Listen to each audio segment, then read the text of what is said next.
नमस्कार दोस्तों, स्वागत है आपका हमारे आध्यात्मिक यात्रा के इस विशेष एपिसोड में। आज हम बात करेंगे महाभारत और भागवत पुराण के एक ऐसे पात्र की जिसका नाम सुनते ही भगवान श्री कृष्ण की लीलाएं याद आ जाती हैं, कंस। लेकिन क्या आप जानते हैं, कंस सिर्फ एक अत्याचारी राजा ही नहीं बल्कि अधर्म, अहंकार और मोह का जीवित प्रतीक भी है। तो आइए जानते हैं कंस की पूरी कथा, जन्म से मृत्यु तक। वीडियो शुरू करने से पहले चैनल को सब्सक्राइब करें, बेल आइकॉन दबाएं और लाइक जरूर करें ताकि भक्ति और इतिहास की ये अमूल्य बातें आप तक रोज पहुंचती रहें। कंस का जन्म और प्रारंभिक जीवन क्या था उसके बारे में जानेंगे। कंस का जन्म भोजवंश के राजा उग्रसेन के पुत्र के रूप में हुआ था। लेकिन कंस बचपन से ही महत्वाकांक्षी, शक्तिशाली और क्रूर स्वभाव का था। उसकी मित्रता असुरों और दानवों से थी। बल और सामर्थ्य के कारण कंस को लगता था कि वही मथुरा का सच्चा उत्तराधिकारी है। उसकी अहंता ने धीरे धीरे उसे अंधा कर दिया। जैसे जैसे हम आगे बढ़ेंगे, आप पूरी सच्चाई जानेंगे। उससे पहले इस वीडियो को लाइक करें और चैनल सब्सक्राइब कर बेल आइकॉन दबा दीजिए ताकि हमारी अगली कथा आपसे ना छूटे। कंस का वासुदेव देवकी से बैर क्यों था? कंस की बहन देवकी का विवाह यदुवंशी वासुदेव से हुआ। शादी के समय कंस अपनी बहन को विदा करने खुद रथ चलाकर जा रहा था।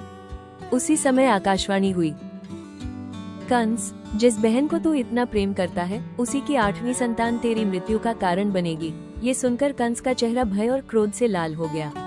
वो उसी समय देवकी को मारने के लिए तलवार उठाता है, लेकिन वासुदेव के शांत और विवेकपूर्ण वचन सुनकर रुक जाता है।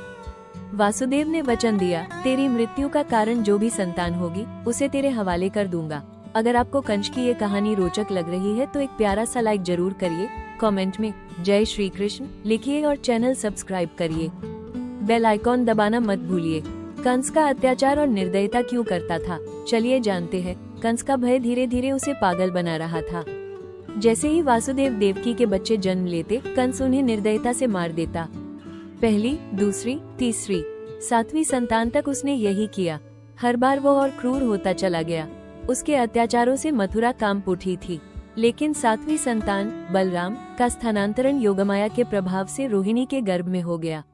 ये लीला स्वयं श्री कृष्ण की योजना थी। दोस्तों, अगर आपको ये गाथा सुनना अच्छा लग रहा है तो वीडियो को लाइक कीजिए, चैनल सब्सक्राइब करें और बेल आइकॉन दबाकर हमारे साथ इस आध्यात्मिक यात्रा में बने रहिए।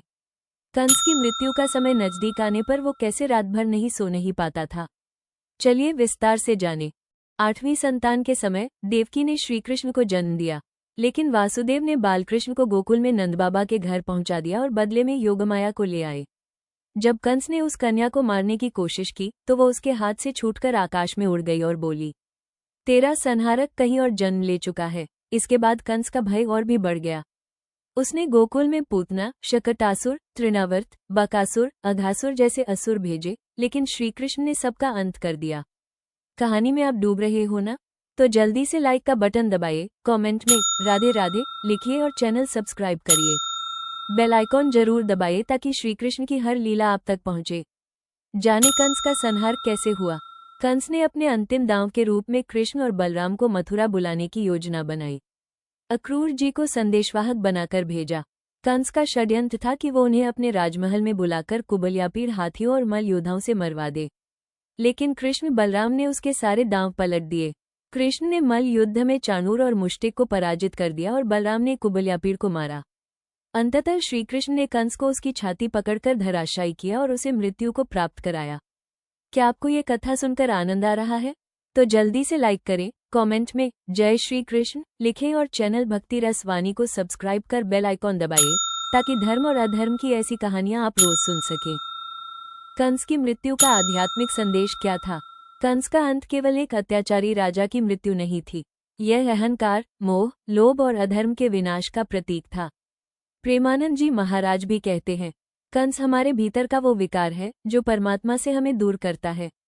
जब हम राधे राधे जपते हैं तो हमारे भीतर के कंस का वध होता है। अगर आपको ये दिव्य बातें सुनकर अच्छा लग रहा है तो लाइक करें, कमेंट में जय श्री कृष्ण लिखें और चैनल सब्सक्राइब करिए।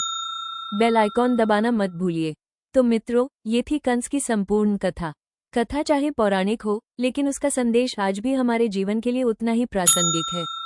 अहंकार का अंत निश्चित है और प्रेम ही परम सत्य है। अगर आपको यह वीडियो ज्ञानवर्धक और मन को छू जाने वाला लगा हो तो लाइक करें, कमेंट में राधे राधे जरूर लिखें और हमारे चैनल भक्ति रस वाणी को सब्सक्राइब करें।